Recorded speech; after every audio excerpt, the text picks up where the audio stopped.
الحمد لله وكفى والصلاة والسلام على عباده الذين اصطفى خصوصا على أفضلهم وخاتم النبيين محمد الأمين وعلى آله وصحبه أجمعين. أما بعد فقد قال الله تبارك وتعالى كما ورد في سورة الحجرات: أعوذ بالله من الشيطان الرجيم بسم الله الرحمن الرحيم إنما المؤمنون الذين آمنوا بالله ورسوله ثم لم يرتابوا وجاهدوا بأموالهم وأنفسهم في سبيل الله أولئك هم الصادقون. صدق الله العظيم. رب اشرح لي صدري ويسر لي أمري واحلل عقدة من لساني يفقهوا قولي. اللهم ربنا ألهمنا رشدنا وأعذنا من شرور أنفسنا. اللهم أرنا الحق حقا وارزقنا اتباعه وأرنا الباطل باطلا وارزقنا اجتنابه. اللهم ربنا حبب إلينا الإيمان وزينه في قلوبنا وكره إلينا الكفر والفسوق والعصيان واجعلنا من عبادك الراشدين آمين يا رب العالمين. We were discussing ayah number 15 of Surah Al-Hujurat, which, as I told you, gives us a comprehensive but very brief definition of a mu'min. Who can qualify as a mu'min in the eyes of Allah subhanahu wa ta'ala? I told you that Iman is khas, Islam is aam. Iman is the second level, upper story of Islam. Because in the Hadith of Jibreel, first question to the Prophet from Hazrat Jibreel alayhi salatu wasalam was, Akhbirni anil Islam. Second question, Akhbirni anil Iman. So now a Muslim must fulfill 5 conditions of Islam. شهادة أن لا إله إلا الله وأن محمد رسول الله وإقام الصلاة وإيتاء الزكاة وصوم رمضان وحج البيت من استطاع إليه سبيلا. But over and above that, to qualify a mu'min in the eyes of Allah, he has to fulfill 2 additional conditions, and that are given in this ayah. إنما المؤمنون الذين آمنوا بالله ورسوله ثم لم يرتابوا. This yaqeen fil qalb, this conviction that Iman should reach the level of conviction without any raib, without any shak, without any doubts. And number 2, وَجَاهَدُوا بِأَمْوَالِهِمْ وَأَنفُسِهِمْ فِي سَبِيلِ اللَّهِ أُولَٰئِكَ هُمُ الصَّادِقُونَ. Only such people are true, they are correct, if they claim to be mu'min. We have discussed something about Iman, although it's a very vast subject. And let me again refer to my lectures of the previous year. If I remember correctly, I took 8 hours in explaining Iman. 4 videos of 2 hours each on the subject of Iman, because it's the most fundamental subject. And why most of the revivalist movements in the world of Islam are failing? In my diagnosis, the real cause is they take it for granted that we have real Iman, while actually we don't have Iman. It's only a verbal attestation, it's only a verbal creed, it's a racial creed, not real conviction, not real Iman. Unless we start from that place, we won't be able to reach anywhere. Anyhow, regarding this Surah Al-Hujurat, I cannot go into further details, but now the second essential prerequisite of Iman is jihad fi sabilillah. I spoke for 2 hours last year on jihad also, but now I have to summarize What is jihad? First of all, the importance of jihad. One point is clear from here: there can be no iman without jihad. It's the integral part, inevitable condition, inevitable prerequisite of iman. Secondly, please just refer to 2 ayat of Surah As-Saf. Ya ayyuhalladhina amanu hal adullukum ala tijaratin tunjikum min azabin alim tu'minuna billahi wa rasulihi wa tujahiduna fi sabilillahi bi amwalikum wa anfusikum zalikum khairul lakum in kuntum ta'lamun. O you who profess to believe, should I lead you to the trade which will save you from the punishment of fire, very painful punishment of the hereafter? After posing this question, Allah subhanahu wa ta'ala answers himself. Have real faith in Allah and His Messenger and wage jihad for His cause and spend whatever is there in your own bodies and whatever you possess of this world for the cause of Allah. So there can be no salvation without jihad. Hoping to be saved from the fire of hell on the day of judgment without jihad, it's your own wishful thinking. Quran doesn't support it. No salvation without jihad. Now the third is the ayah. I have been referring to this ayah many a times, but now I want today to invite your attention to the wordings. And I would request each one of you to memorize this ayah. Ayah 24 of Surah At-Tawbah. Qul, tell them, O Muhammad, proclaim it in unequivocal words. In kana abaukum, if your fathers, wa abnaukum, and your sons, wa ikhwanukum, and your brothers, وَأَزْوَاجُكُمْ, and your spouses, وَعَشِيرَتُكُمْ, and your relatives, وَأَمْوَالٌ اقْتَرَفْتُمُوهَا, and the wealth that you have accumulated, وَتِجَارَةٌ تَخْشَوْنَ كَسَادَهَا, and the trade, the business, the profession, about which you remain fearful of recession. وَمَسَاكِنُ تَرْضَوْنَهَا, and your dwellings, which you very much like, your houses, your buildings.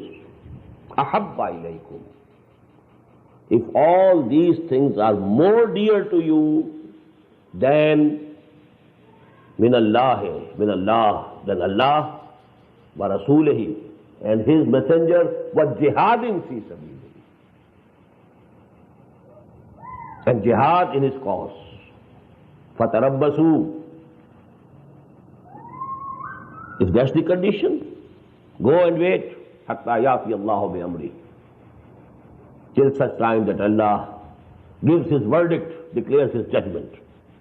وَاللَّهُ لَا يَهْدِي الْقَوْمَ الْفَاسِقِينَ, Allah is not going to guide such wicked people. Fasiqeen. All these 8 things Allama Iqbal has grouped in 2 terms. ये मालो दौलत दुनिया, ये रिश्ता ओ पैबंद, बुतान वहमो गुमा ला इलाहा इल्लल्लाह. But these butan wahmo guma, they are the beloveds of ours. All time, all our belongings reserved for getting these things, the pleasure of these things. Anyhow, these 3 places of the Quran are sufficient to give you a glimpse of the importance of jihad. Now, what is jihad? First of all, the literal meanings of jihad. The root of jihad is juhud. And juhud, in Babul Mufa'ala, the masdar or the verbal noun is mujahada or jihad. from qatl, muqatala or qital, from nafaq, munafaqa or nifaq. This Arabic language is very mathematical, very systematic. Juhud means to strive for something, to exert yourself for something. And jihad and mujahada means to struggle against something. Because juhud is a unilateral phenomenon, mujahada or jihad becomes a bilateral phenomenon. You are striving for something, somebody else is also striving. Now there is a competition between you. This competition becomes jihad or mujahada. Qatl is a unilateral phenomenon. Somebody kills somebody. Qital, when two persons or two groups or two armies come face to face, they want to kill them, they want to kill them. Now it is qital or muqatala. So from juhud, mujahada. Juhud is to strive for something. And in jihad there is a strife, but against something, struggle. There is a competition. This is jihad. Now the levels of jihad. And I am speaking about jihad only up till this time. No jihad fi sabilillah. That will come later. First of all, please note, every living organism is waging jihad every moment of his existence. That jihad is very well known to you. Which is that jihad? Struggle for existence. Working hard. Working all the time. What for? And there's a competition. No easy going. These terms should be very common. Struggle for existence, survival of the fittest. These are the basic terminology. To maintain yourself, to preserve your species, you are working hard. And in every field there is competition. So every living organism is waging jihad every moment of its existence, and that is the existence, struggle for existence. Jihad-e-zindagani. Iqbal said, यकी Mohkam अमल पे हम मोहब्बत फातह आलम जिहादे जिंदगानी में है ये मर्दों की शमशीर है. It's the struggle for life, for existence.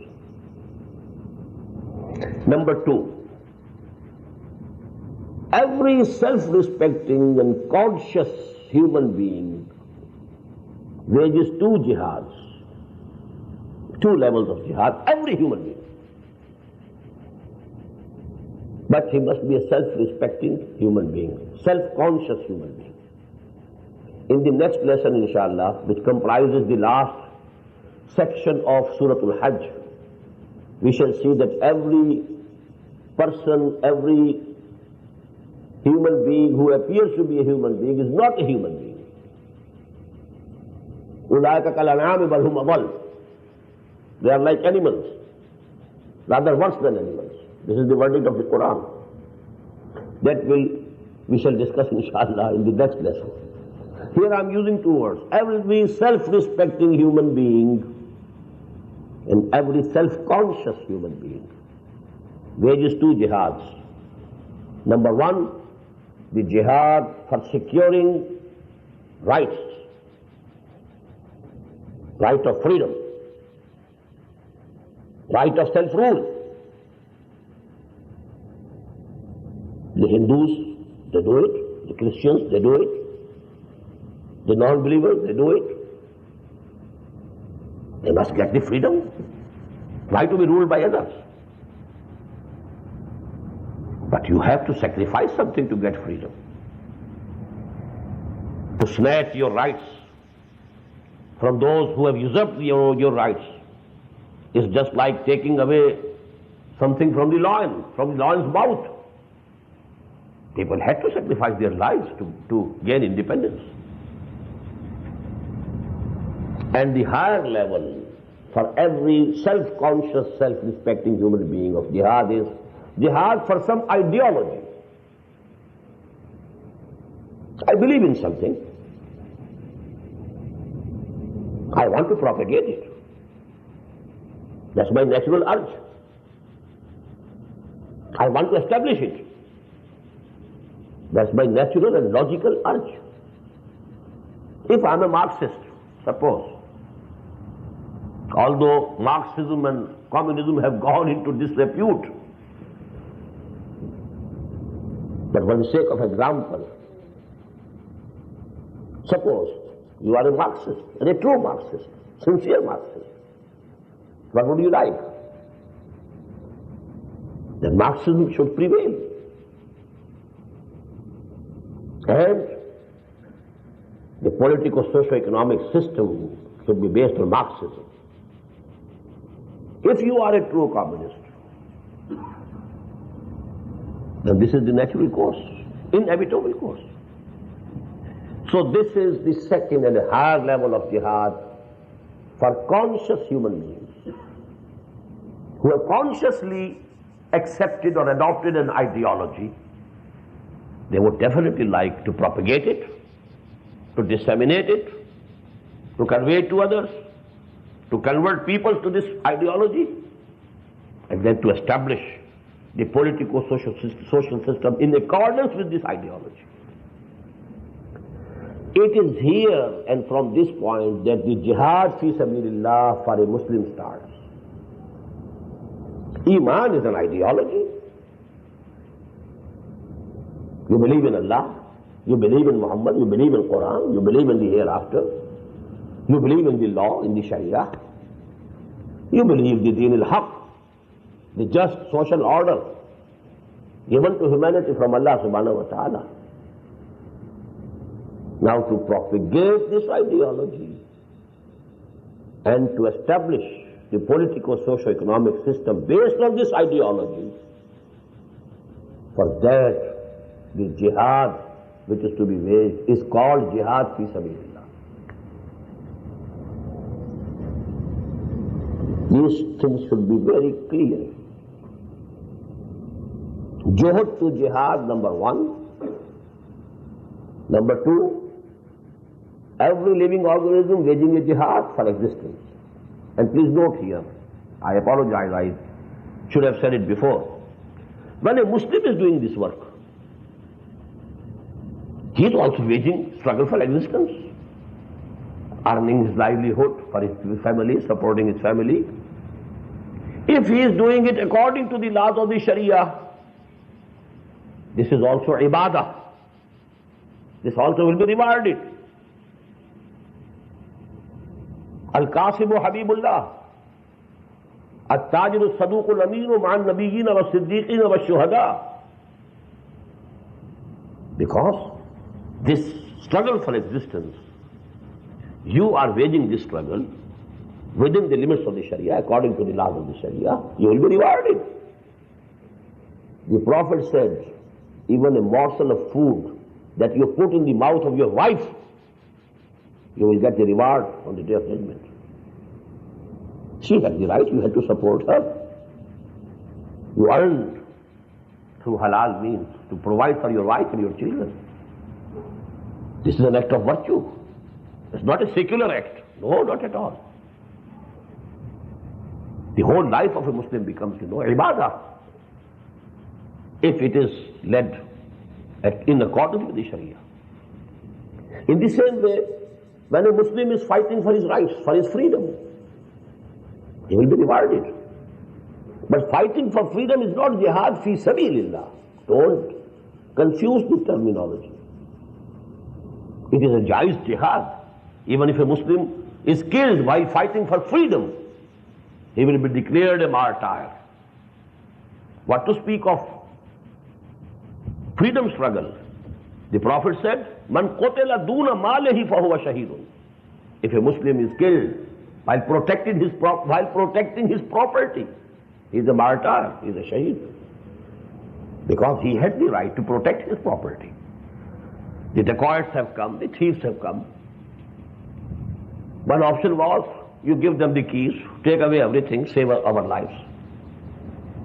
The other is, you try to save your property. And in this scuffle, if you are killed, you are a martyr in the eyes of Allah. But jihad fi sabilillah is something else. Please don't confuse these things. It's a permissible jihad, just as struggle for existence within the limits of the Sharia. This jihad is jais, and you will be rewarded. But it's not jihad fi sabilillah. Where does the jihad fi sabilillah start? That's the level of ideology. Just as a Marxist, or for that matter, any other person who has another ideology and he believes in another system of life. Whatever he is doing to propagate that ideology and to establish the political socio-economic system in accordance that on or based on that ideology, that will be jihad fi sabile zalikal maqsad. In this way, you have jihad fi sabile shirk. Abu Jahl was also, working hard for the sake of shirk. Jihad fi sabili al-ishtirakiyah. Jihad fi sabili shaitan. Jihad fi sabili kufr. Jihad fi sabili ras al-maliyah. Capitalism. So these are all jihad fi sabil. Now you have an ideology before you. To protect the ideology, to propagate the ideology, to enforce the ideology, to establish the ideology. This is a jihad fi sabil. And now, if that ideology is Iman, if that political socio-economic system is Deenullah, Deenul Haq, now this becomes jihad fi sabilillah. Now to analyze it in another way. For a Muslim there are three levels of jihad. And at every level there are three sub-levels. So 3 multiplied by 3 will make 9. 9 levels of jihad. And please note them, count them, try to remember them. First level, to be a Muslim, to be a practicing Muslim, to obey the laws of Allah, to conform to the requirements of the Sharia, you have to wage 3 jihads. Jihad number 1, against your own baser self. Your own nafs-e ammara, your own animal instincts, your own lusts and desires of your id and libido. There's a sexual urge. It needs its gratification. But the way the nafs wants its gratification is haram. Now there's a struggle. This is within your own personality. A struggle between good and evil. This side is the call of Allah. This is haram. Don't go near it. And this side is the call of your nafs. If you struggle against your nafs and subdue it to the law of Allah, this is jihad, basic jihad. And the Prophet said, he was once asked, Ayyul jihad afzalu ya Rasulullah? And the answer was, An tujahida nafsaka fi ta'atillah. It's the supreme. Why? It's the fundamental. If you have not made this jihad and you are going to wage jihad against the enemies of Allah, you are wrong. First subdue the enemy of Allah within you. Maulana Rum said in a very beautiful couplet in Persian, Nafse ma hum kam taras Fir'aun neist. Lekin Iraon neist. My nafs is not less than Fir'aun. Fir'aun claimed, I am the monarch of Egypt. Alaysa li mulku Misr wa hadhihi al-anharu tajri min tahti. I am controlling the whole irrigation system of Egypt. My nafs says, I am the master of this body. It has to obey me. I don't care what is halal, what is haram. I don't know. You have to obey me. You have to fulfill my desire. Nafse ma hum kam taras Fir'aun neist. To wage jihad against your nafs. Subdue it. Make it obedient to Allah. This is the jihad number 1. At this level you have another jihad. You are living in a society. The society has its own, norms. The society pushes you in a direction to resist the pressure of the society and to go the way Allah wants you to go. It needs a lot of struggle. Everybody knows if a mob is moving in one direction, if you also join the mob, it's very easy. You won't have to exert. The mob will take you. And if you decide to go against the direction of the mob, you have to struggle hard. Maybe that you proceed a few steps and then you are thrown back. So this deformed society, which has gone on the wrong way, whose values and norms are wrong, and you are living in it. Zamana baaton na saadat to ba zamana satez. There are only two alternatives. Zamana baaton na saadat to ba zamana bisaz. If your atmosphere, your environment is not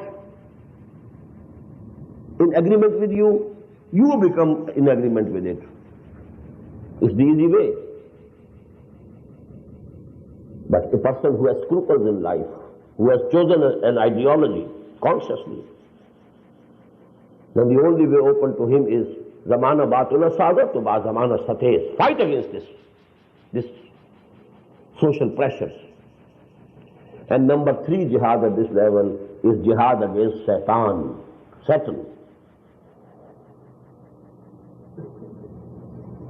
إنه يراكم هو وقبيله من حيث لا ترونهم. And Quran says, إن الشيطان لكم عدو فاتخذوه عدوا. The shaitan is an enemy to you. You take him as an enemy. You have made friendship with him. This shaitan, what does it do? It will only excite our baser self. يوسوس في صدور الناس. Sexual urge is excited. The lust for wealth is excited. So all these 3 jihads you have to wage in order to be a practicing Muslim, in order to conform to the requirements of the Sharia. But this jihad, Quran doesn't say jihad fi sabilillah. There's one term in the Quran, in the Makki surahs, jihad fillah. And that will come in the next lesson. Jahidu fillahi haqqa jihadihi. And the last ayah of Surah Al-Ankabut, وَالَّذِينَ جَاهَدُوا فِينَا لَنَهْدِيَنَّهُمْ سُبُلَنَا. This might denote to this level of jihad, but there is a different interpretation also. Both these ayat are included in our selected course, so we shall discuss at that time. But this jihad is the most fundamental jihad. But actually the term of jihad in Quran appears for the higher 2 levels. What are those higher 2 levels? Number 1, to propagate, make dawah, convert people to your ideology, change their thinking, change their wealth and shaun, change their worldview, call them to faith in Allah, in the hereafter, in the institution of prophethood, in messengers of Allah, in the Quran, in the word of Allah. This dawah you may call it, this tabligh you may call it. There are so many, as you know. At Islam we have ibadah, ita'ah, taqwa. At this level also you have tabligh.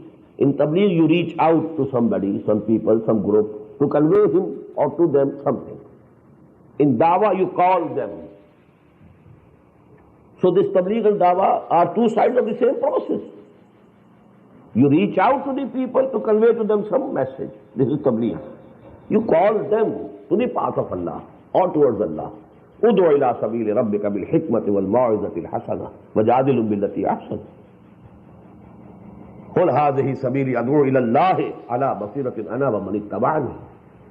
And we have read in that The ayat of Surah Hamim Sayda, وَمَنْ أَحْسَنُ قَوْلًا مِمَّنْ دَعَا إِلَى اللَّهِ وَعَمِلَ صَالِحًا وَقَالَ إِنَّنِي مِنَ الْمُسْلِمِينَ. Then there is Amr bil Ma'ruf, Nahy anil Munkar. Ya bunayya, aqim as-salah wa amr bil ma'ruf wa nahy anil munkar wasbir ala ma asabak. So all these things are included. But how will you make da'wah when you don't know yourself what is Islam? When you are yourself not convinced that it is haqq, it is the reality. You only believe in it, profess to believe in it, because you were born Muslims, that's all. Unless you have the deep conviction that this is the right path. At this level of jihad, and you have to spend your time. Your time is money. Precious thing, most precious thing is time. Your intelligence, your understanding, your intellectual capacity, whatsoever Allah has bestowed upon you, your wealth. And on top of all this, your sons and daughters, prepare them for that cause. Educate them for that cause. Train them. Spend everything for the da'wah of Allah. Jihad. And here are again three levels. At the topmost level of tabligh or da'wah, it is the tabligh and da'wah with intellectual appeal. Because in every society, as I said, on top is the brain trust of the society. If you can't appeal them, if you can't convert them, if you can't convince them, the society will never accept any change. And this is the topmost job, toughest.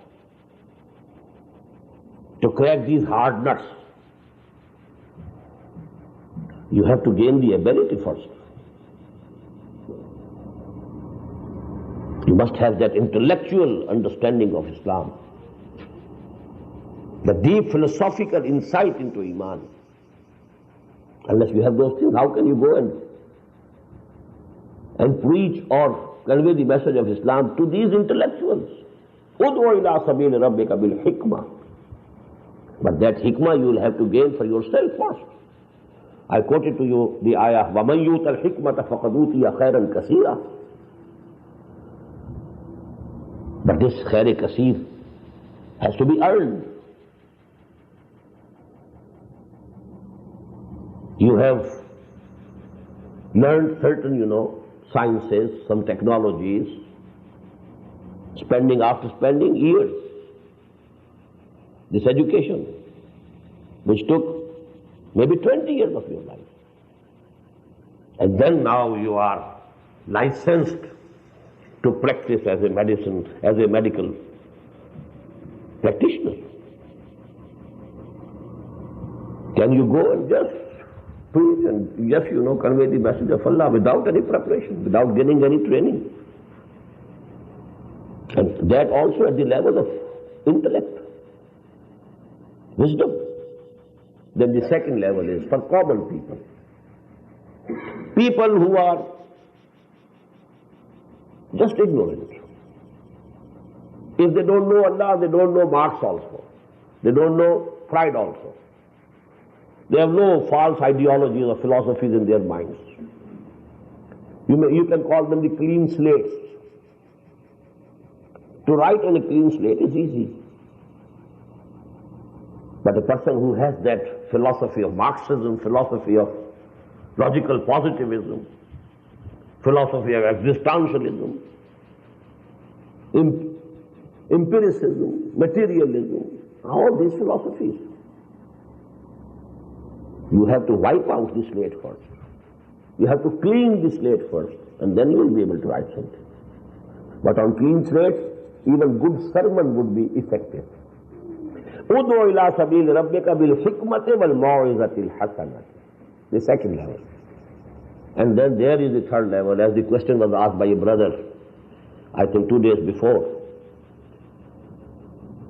You are not alone in the field. There are the Christian missionaries.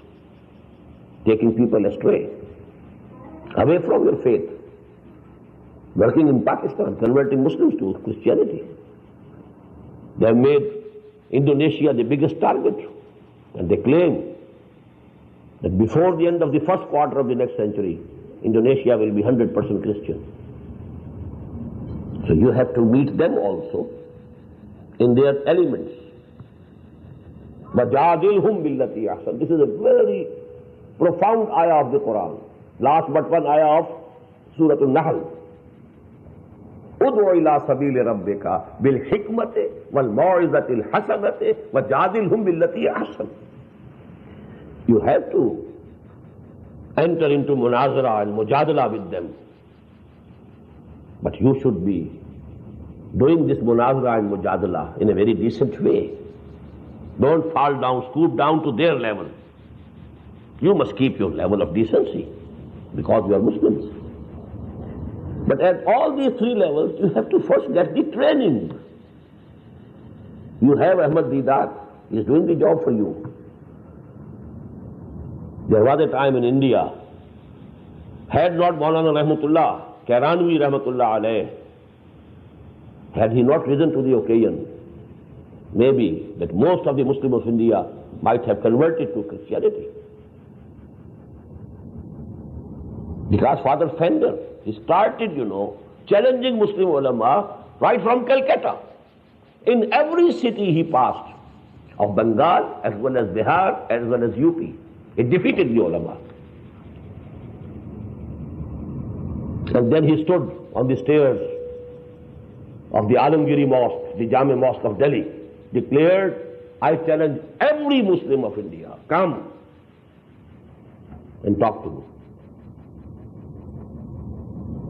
Had this challenge not been met, and had he not been defeated, what would have been the effect on the Muslim masses of India? Our Maulvis have failed. On the one hand, they were governed by the Britishers. A new government, a new power, a new sun has risen from the West. We had the defeatist mentality. And then the ulama defeated Maulana Rahmatullah Kairanvi. He defeated him. And then he ran away from India. So actually, all these three things are necessary. But you have to have the training. And the most important, which Ahmad Didat cannot do, he is working at a certain level. You need people at every level.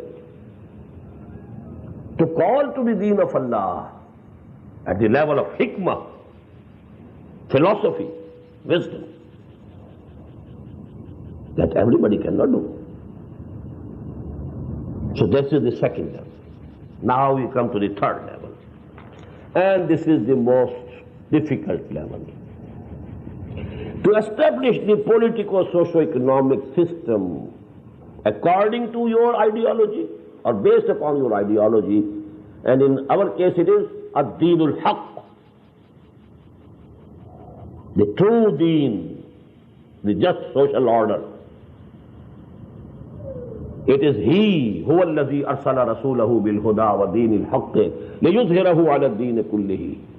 It is He, that is Allah subhanahu wa ta'ala, who sent His messenger, that is Muhammad sallallahu alayhi wa sallam, with two things: al-huda, that is the final guidance for the humanity, al-Quran, wa deenil haqq, and the true deen, the just social order, the deenullah, liyuzhirahu ala ad-deen kullihi, so that He makes it supreme over the whole of the social system, social order.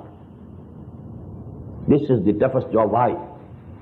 Because at every place you have some politico-socio-economic order present, existing. And with that politico-socio-economic system there is vested interest. If you want to change the system, their interest is threatened. They are bound to visit. निज़ाम कोहना के पास बानो, ये मारज़े इंक़िलाब में है. Gird up your loins, stand up, fight them out. Your system is being challenged. وَيَذْهَبَ بِطَرِيقَتِكُمُ الْمُسْلَى, That was said by Pharaoh, that these two persons, Musa and Harun, they want to finish with your culture. This is the cry of the West. Our culture is being threatened by the Muslim fundamentalists. Our values, which we very much cherish, our culture. They feel no threat from the traditional ulama.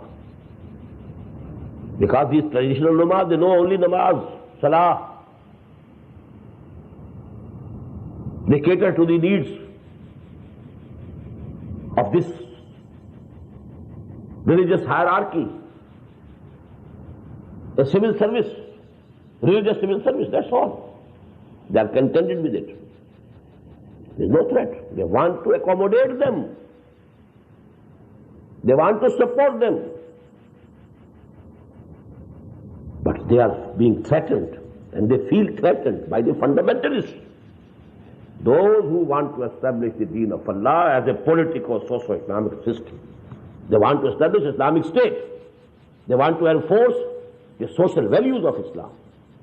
Well, this is a threat to our civilization, to our culture, to our values, which we very much cherish.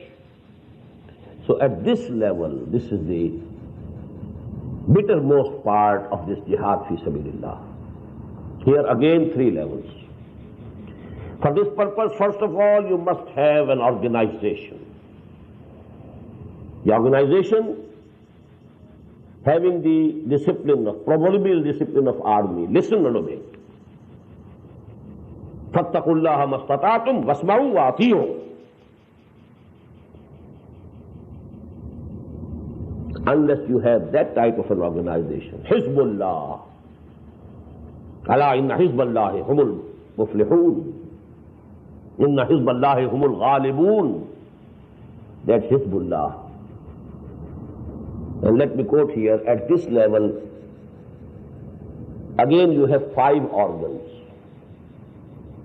At the first level you had بني الإسلام على 5 شهادة لا إله إلا الله وأن محمد رسول الله وإقام الصلاة وإيتاء الزكاة وصوم رمضان وحج البيت من استطاع إليه سبيلا. And this is the hadith of the Prophet sallallahu alaihi wasallam. Another hadith of the Prophet, which has gone away from the minds and thinking of the Muslims, not only common Muslims, even of ulama.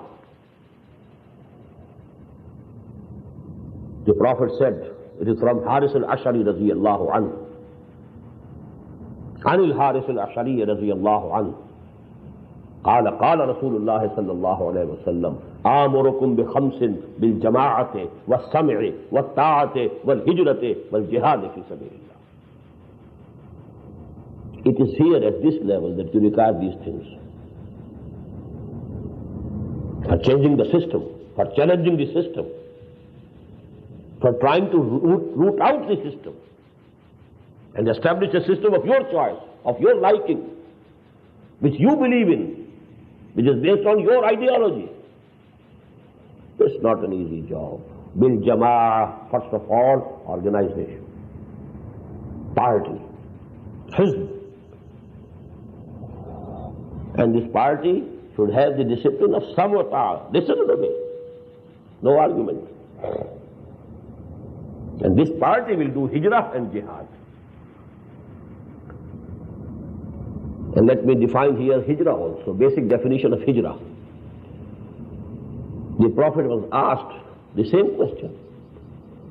Ayyul jihad afdalu ya Rasulullah? What was the answer? An tujahida nafsaka fi ta'atillah. You wage jihad against your own nafs, make it subordinate, obedient, subservient to the will of Allah. Ayyul hijrat afdalu ya Rasulullah? Which hijrat is? Hijrat is supreme. What did he say? The answer was, an tahjura ma kariha rabbuk. That you should give away, leave everything which your Rabb dislikes. Any habit, anything. And tahjura ma kariha rabbuk. Break your relations from everybody, anyone, anything, any habit, which which is hated by Allah, not liked by Allah. An tahjura ma kareha rabbuk. Starting from here, be ready at that level of jihad to establish the deen of Allah, iqamatud deen, takbir al-Rabb, izharu deen al-haqq ala deen kullihi. هو الذي أرسل رسوله بالهدى ودين الحق ليظهره على الدين كله. At this level, you might have to leave your homes and hearts and families and go somewhere from where an offensive can be launched against that system. That was the hijrah of Medina. Allah gave Muhammad sallallahu alaihi wasallam a base. And now hijrah was made imperative first. Whosoever Muslim or Mu'min was not migrating, his iman was not accepted. Hatta yuhajiru fi sabilillah, ma lakum min walayatihim min shay'. O Muslims, you have no connection with them whatsoever if they don't make hijrah. And this hijrah was not with families.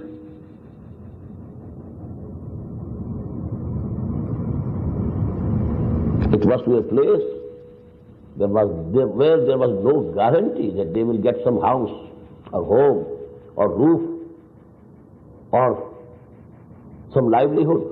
No guarantee. Imagine that time. There were no hotels waiting for them, no jobs waiting for them, no guarantee of anything. And it was made imperative, hijrah, wal jihad fi sabil. Because now to launch an offensive against that system, to challenge the system, all of the available resources, human resources, should be there at one point so that you can strike with the utmost force. Otherwise you are disseminated. Some Muslims there, some Muslims there, some Muslims there. How can you challenge unless all gather at one point? So here please note there are three steps basic. Organization and training of the cadres. Alaykum bil jama'ah. La islama illa bil jama'ah.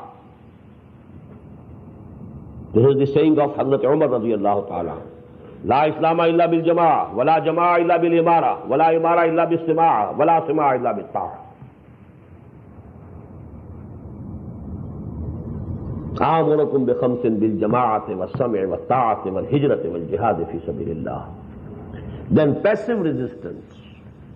If you are persecuted, take all persecution without any retaliation, till such time that you are strong enough to challenge the system. Don't strike prematurely. Don't expose yourself prematurely. If you are not strong enough, the system will crush you. You don't retaliate. No terrorism. What to speak of terrorism? No revenge even. No raising of hands even in self-defense. For 12 long years at Makkah, this was the order of the day of the Prophet sallallahu alaihi wasallam. Hazrat Sumayya, Hazrat Yasir was martyred before the eyes of the Muslims. And please never think they were cowards.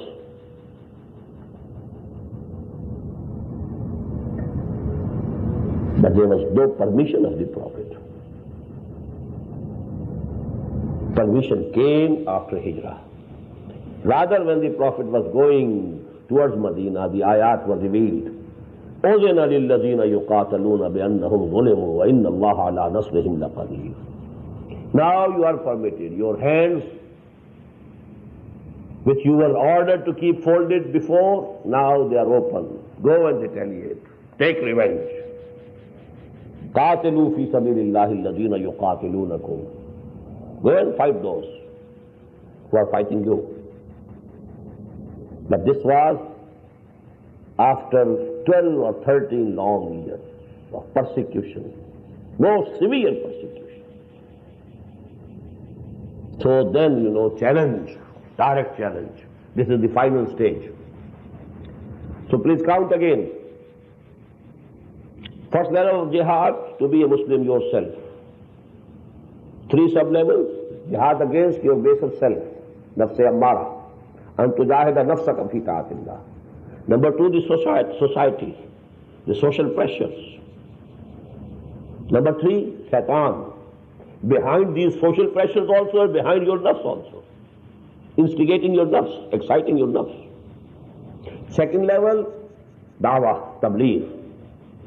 First of all, to the topmost class of this society, the intellectual elite, the brain trust.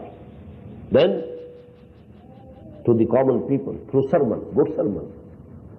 Then you have to go and meet those people who are taking people astray to other wrong and false faiths. Meet them in their own elements. Then to establish the deen of Allah as a real, actual, politico-socio-economic system. First of all, prepare a party based on the discipline of army. Samota, fasma'u watiyu. Number two, till such time that the party is small, number is small, still the training is going on. The base is not broad enough. Take every persecution without any retaliation. No revenge whatsoever. If they kill you, let them kill you. If they ask you to lie on live cinders, burning coal, lie down. And Khabbab bin al-Arat radiyallahu ta'ala did so. But final, ninth stage, now come in the field and challenge. This challenge can be in one of the two ways. In the seerah of the Prophet, we find this challenge through armed conflict. He had challenged and threatened the lifeline of Quraysh, threatened the caravan routes. So the Quraysh retaliated with full force. And then started the 6 years long final phase of the revolutionary struggle of Muhammad sallallahu alaihi wasallam, the armed conflict. But there can be an alternative to the armed conflict in our times, that you may call one-sided war, non-violent, non-cooperation. Come on the roads, block the system, don't pay the taxes, picketing. And in this century at least, we have two examples. First of those two was Gandhi. Non-violent, non-cooperation. No revolt, no armed rebellion. Block the system. Not going to pay taxes. Satyagraha. It's not without any basis that Gandhi became such a big person in the eyes of the world. He showed an example. Without challenging the system, with the armed rebellion, he shook the British Empire. No doubt about it. And then, the more brilliant example is of Khomeini. He didn't start a rebellion or an armed revolt, nothing of the sort. People coming in the streets, on the roads, blocking the system. They were being shot and they laid down their lives in thousands. But then the Shah, the Arya Meher, had to run for his life.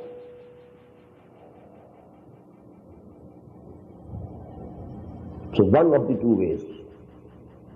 Two-sided war we find in the days of the Prophet ﷺ. إن الله اشترى من المؤمنين أنفسهم وأموالهم بأن لهم الجنة يقاتلون في سبيل الله فيقتلون ويقتلون وعدا عليه حقا في التوراة والإنجيل والقرآن. Verily Allah subhanahu wa ta'ala has already purchased the lives and belongings of the Muslims in return for Jannah. Now the lives are not their own. They are a trust. Allah's trust with them. Whenever Allah asks, you have to give them. Now whatever belongs to you is not yours. You have already sold it to Allah. You have to submit, surrender whenever He demands. And then that basis, يُقَاتِلُونَ فِي سَبِيلِ اللَّهِ, they are fighting for the cause of Allah, going to war for the cause of Allah. فَيَقْتُلُونَ وَيُقْتَلُونَ. They are killing others, and they are also being killed. In Badr, 70 of the kuffar killed. In Uhud, 70 of the Sahaba martyred. And Abu Sufyan said, tit for tat. We have avenged Badr. But this is the two-sided war. Here, jihad has become qital. Qital is the topmost, You may say, the tip of the iceberg is qital. But the base, beneath, underneath the level of water, it's very broad. It's jihad. Starting from jihad against nafs, against shaitan, against the social pressures. Then, making dawah, spending your time, your money, your intelligence, understanding whatever Allah has given you for the making of dawah, attaining the capability of doing dawah, learning your deen yourself, understanding it, having a deep insight into it. خَيْرُكُمْ مَنْ تَعَلَّمَ الْقُرْآنَ وَعَلَّمَهُ. First you have to have the understanding of Quran for your own self. Then you can go and convey the message of Islam to anybody. Don't deceive yourself, you are making dawah. And then to come in the field, challenge the system. Be in a party. آمُرُكُمْ بِخَمْسٍ. And in another riwayah of this hadith, another narration, there are additional words. آمُرُكُمْ بِخَمْسٍ Allahu أَمَرَنِي بِالنَّا. I am ordering you 5 things. And not on my own. Allah subhanahu wa ta'ala has commanded me to do so. بِالْجَمَاعَةِ وَالسَّمْعِ وَالطَّاعَةِ وَالْهِجْرَةِ وَالْجِهَادِ فِي سَبِيلِ اللَّهِ.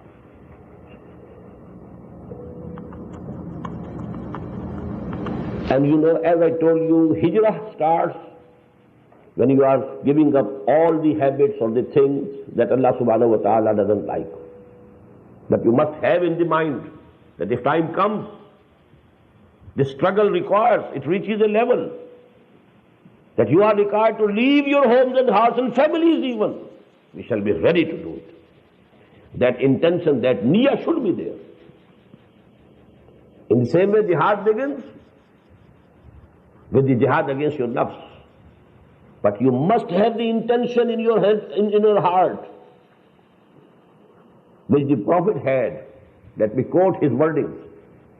لَوَدِدْتُ أَنْ أُقْتَلَ فِي سَبِيلِ اللَّهِ ثُمَّ أُحْيَا ثُمَّ أُقْتَلَ ثُمَّ أُحْيَا ثُمَّ أُقْتَلَ. I very much love that I may be killed in the way of Allah. And then I might be revived and resurrected. And then again I would be killed. I should be killed in the way of Allah. And then again revived and resurrected. And then again I should have the pleasure of laying down my life for the cause of Allah. This niyyah should be there. And another hadith, the Prophet said, Al-jihadu mazin munda yawmin ba'asani Allah ila an yuqatila akhiru hadhihi al-ummati ad-dajjal. This jihad will continue and qital will also continue from the day Allah subhanahu wa ta'ala sent me to the time when the last part of my ummah will go to war against Dajjal, Al-Masihud Dajjal. It is to continue. So this is the jihad, and that is actually the inevitable prerequisite if you want to be accepted as a mu'min in the eyes of Allah subhanahu wa ta'ala. إِنَّمَا الْمُؤْمِنُونَ الَّذِينَ آمَنُوا بِاللَّهِ وَرَسُولِهِ ثُمَّ لَمْ يَرْتَابُوا وَجَاهَدُوا بِأَمْوَالِهِمْ وَأَنفُسِهِمْ فِي سَبِيلِ اللَّهِ أُولَٰئِكَ هُمُ الصَّادِقُونَ اللهم ربنا اجعلنا منهم آمين يا رب العالمين.